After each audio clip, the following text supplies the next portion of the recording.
नाजरीन अस्सलाम वालेकुम।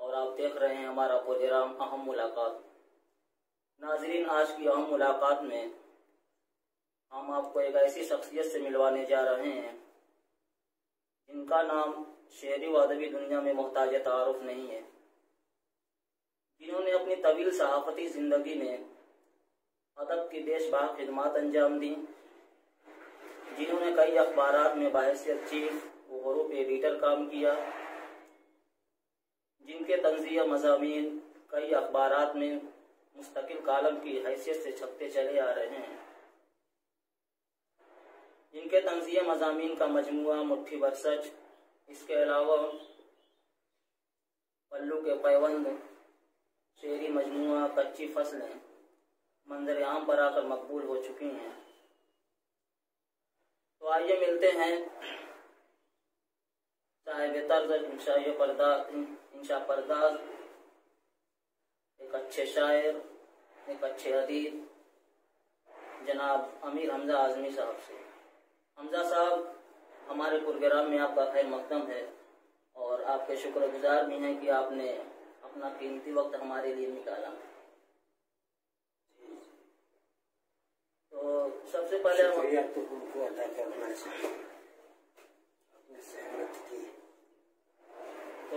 पहले हमारे नाज़रीन को ये बताइए कि आपका खानदानी व तालीमी पस मंज़र क्या है?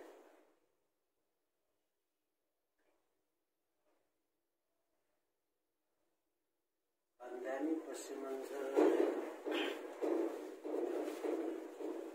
काबिल ज़िक्र नहीं है।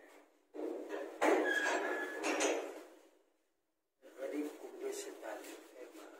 वही जानना चाहते, मेहनत कर वही जानना चाहते, वही बताइए। हमारे अजदाद जैसे किसी ने बालचे बाफी की, किसी ने रंगाई का काम किया, किसी ने शीरी फरोशी की, और दरअसल हम लोग हमारे अजदाद बाला बरूकी से बिलोंग करते थे। हमारे छोटे नाना जो है गमछा पीना करते थे जी, और एक नाना थे पहलवानी किया। अच्छा, पहलवानी उन्हें मऊ ले आई। जी जी, मऊ में मन्नान उस्ताद का अखाड़ा था मोहनपुरा में। जी जी, उसी में उन्होंने बहैसियत उस्ताद लोगों को कुश्ती लड़ाना सिखाना शुरू किया। और हमारे दादा को भी उन्होंने यहाँ बुलाया। अल्हम्दुलिल्लाह बड़ी पज़ेराई हुई, मुहाजिरीन की अंसार किया। धीरे करके हमारी पैदाइश तो मौजूद है, नहीं पूरा की है। तालीमी सिलसिला भी जाहिर सी बात थी, ज़्यादा तालीम हमारी मुस्ताद से जो हमारे घर के करीब ही थे। मुस्ताद से दारुल में भी पढ़ने का मौका मिला, अच्छी किया, काबिल किया, आलमियत पढ़ी। कुछ हालात ऐसे हुए, तंगिया हालात के ये या नासाज़गी हालात के लिए मुझे कानपुर जाना पड़ा। वहाँ पटकापुर में जामे उलूम में दाखिला लिया मैंने। वहाँ पहले भी सिलसिला रहा। वहाँ भी ऐसी बातें, पैसे की ज़रूरत हर जगह होती है। खाना सबको चाहिए, खाने के लिए पैसा चाहिए। माश के तौर पर या माशी जरिए के तौर पर हमने एक अखबार पैगाम में प्रूफ रीडिंग का काम नजरियत भी थी और हमारा जज्बा भी था कि हम कुछ सीखें। फिर ये सिलसिला ऐसा चल निकला कि वहाँ आदमी की कमी, दौर उर्दू सहाफ़त का बड़े इम्तिहानों का दौर। मिसाल के तौर पर सिर्फ इतना बता दूँ कि अखबार के मालिक के पास उस वक्त इतने पैसे नहीं होते थे कि वो अपने काम करने वालों को वक्त का उजरत दे सके। इस तरह तो ऐसा होता था कि मामूली उजरत भी देने की पूछे।